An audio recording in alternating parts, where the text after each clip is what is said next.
You know what's crazy? As a working mom in 2025, one of the number one pieces of advice that I have received is to never mention my kids in a job interview. And people give this advice for good reason because I just got off the phone with an old coworker, okay? He's hiring for a role at his new company and he was looking for advice. So he called up his mentor from his previous job. Now, this mentor is a woman in her 60s. She has climbed the corporate ladder. She has done really well and he liked working for her and respects her advice. And so he called her up and they were chatting.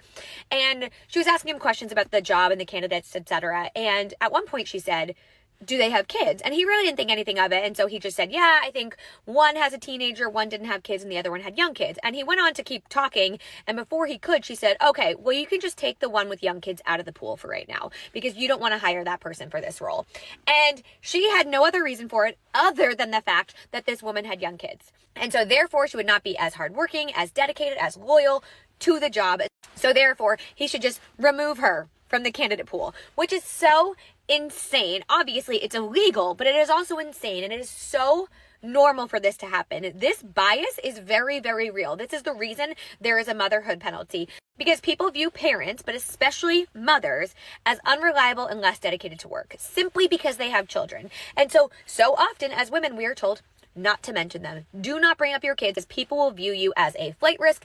They will view you as someone who's not going to work as hard as everybody else, somebody who needs to leave on time every day, and they don't want that, right? They want an employee that will work hard for the company and not prioritize family over that. And it's so insane because this bias is not just coming from men, it's also coming from women. And this woman has multiple children of her own. She worked very hard, climbed the corporate ladder, all while being a mother. So you would think she would be the biggest advocate for hiring women with young children, but instead, she has this bias against them because it is so deeply ingrained in our corporate social norms.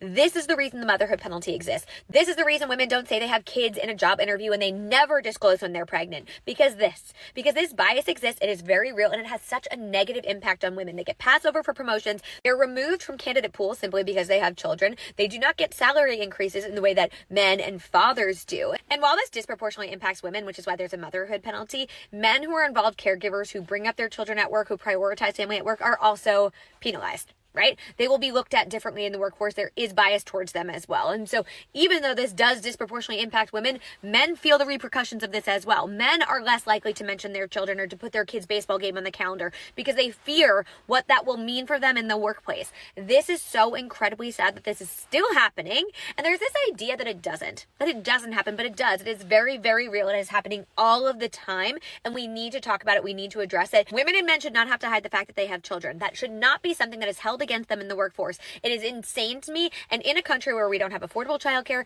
paid leave, all of these things that would make it easier for parents to remain in the workforce, it's insane to me that we're judging parents and we're not judging the systems in place.